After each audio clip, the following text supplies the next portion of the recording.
So we're staying at this RV park in Ajo before we drive to Tucson tomorrow. And it's fine. I mean, we're right on the main road. It's a gas station, palm trees. But look at this. This is our neighbor.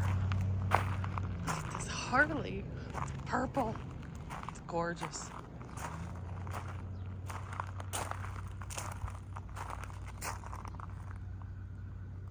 Look at that.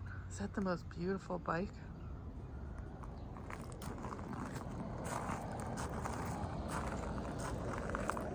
I don't know anything about motorcycles, but oh, they're from Alberta.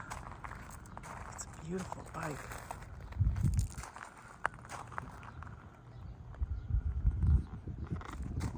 So it's a pretty nice RV park. We have lots of sites. Like on the other side of this little wash. We're thinking about coming back here next year. And just staying for a while. We're not that far from Oregon Pipe here and the Mexican border. We could go down to Puerto Penasco, spend a few days. But we're heading to Tucson tomorrow to meet Dan and Joanne for a week. It's gonna be great. Can't wait.